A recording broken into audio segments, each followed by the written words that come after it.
నమస్తే. గత కొద్ది కాలంలో బీజేపీ పార్టీలో అటు ఈటెల రాజేందర్ వర్సెస్ బండి సంజయ్ పంచాయతీ అయితే జరుగుతూ ఉంది. మొన్నటికి మొన్న నరేంద్ర మోడీ గారి బర్త్డే సందర్భంగా బండి సంజయ్ గారు హుజరాబాద్ నియోజకవర్గంలో నరేంద్ర మోడీ గారి బర్త్డే వేడుకలు అయితే ఘనంగా చేశారు.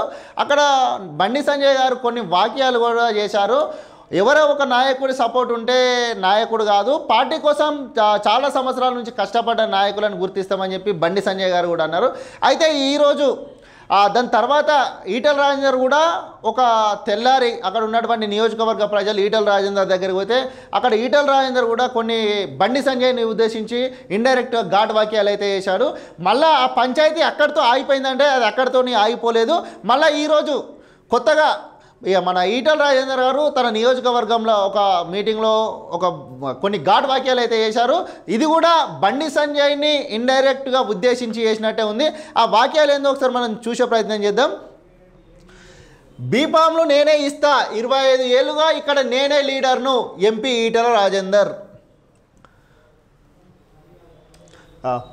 హుజరాబాద్లో బీఫామ్లు నేనే ఇస్తా, ఇక్కడ 25 ఏళ్ళ నుంచి నేనే లీడర్ను అని బీజేపీ పార్టీ నాయకులు మల్కాజ్గిరి ఎంపీ ఈటెల రాజేందర్ అన్నారు. హుజరాబాద్ నియోజకవర్గంలో బీజేపీ పార్టీకి సంబంధించిన బీఫారంలు ఎవరిస్తారు అనే విషయంపై ఈటెల రాజేందర్ కుండబద్దలు కొట్టినట్టు స్పష్టం చేశారు. కాంగ్రెస్ ప్రభుత్వం బీసీ రిజర్వేషన్ల విషయంలో గందరగోళం సృష్టించిందని ఆయన తీవ్ర స్థాయిలో ధ్వజమెత్తారు. హుజరాబాద్ పట్టణంలో ఆయన మీడియా సమావేశంలో మాట్లాడుతూ 42% బీసీ రిజర్వేషన్ల అంశంపై ముఖ్యమంత్రి ప్రజలను మోసం చేశారని వాదించారని ఆయన మండిపడ్డారు. ఈ అంశంపై కాంగ్రెస్ ప్రభుత్వం తక్షణమే ప్రజలకు క్షమాపణ చెప్పి వెంటనే ఎన్నికలు నిర్వహించాలని ఆయన డిమాండ్ చేశారు.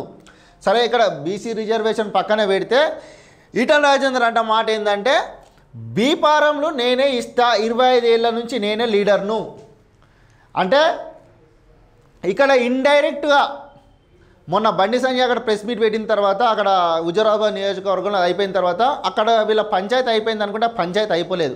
మళ్ళీ ఈరోజు పెట్టి ఈటెల రాజేందర్ ప్రెస్ మీట్ పెట్టి బీఫామ్లు నేనే ఇస్తా, 25 ఏళ్ళ నుంచి ఇక్కడ ఉన్నటువంటి లీడర్ను నేనే అని కొత్త అంశాన్ని అయితే తెర మీదకి తీసుకొచ్చాడు. అంటే బీజేపీ పార్టీలో ఎన్నో రోజుల నుంచి ఈ అంతర్గత పంచాయతీలు అయితే జరుగుతున్నాయి, కానీ వీటిపైన మాత్రం ఎవరు కూడా స్పందించడం లేదు, ఇండైరెక్ట్గా జరుగుతున్నాయి. గతంలో చాలా రోజుల క్రితం కూడా బండి సంజయ్ ఈటెల రాజేందర్ అంటే అక్కడ వీళ్ళిద్దరి మధ్యలో పచ్చగడ్డెత్తే అది బగ్గుమనేటట్టు విభేదాలు అయితే వచ్చినాయి.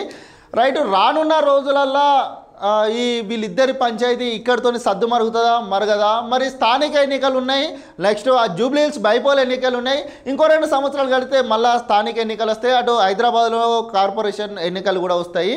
మరి ఈ ఎన్నికలలో వీళ్ళ పంచాయతీలో వీళ్ళు సద్దుమరుగు తెచ్చుకోకపోతే స్థానిక ఎన్నికలలో అభ్యర్థులను వీళ్ళు ఏం నిలబెడతారు? మరి ఆ అభ్యర్థులు నిలబడితే ఈ పెద్ద నాయకుల పంచాయతీ ఇట్లా నడుస్తుంది, మనం పోతే మన పరిస్థితి ఏందని వాళ్ళు కూడా డైనమోలో ఉంటారు. రానున్న రోజులలో వీళ్ళు పంచాయతీ ఇక్కడితోనే సర్దుమరుగు తీసుకోకపోతే బీజేపీ పార్టీకి అయితే నష్టం జరిగేటట్టుందని స్పష్టంగా కనబడుతుంది.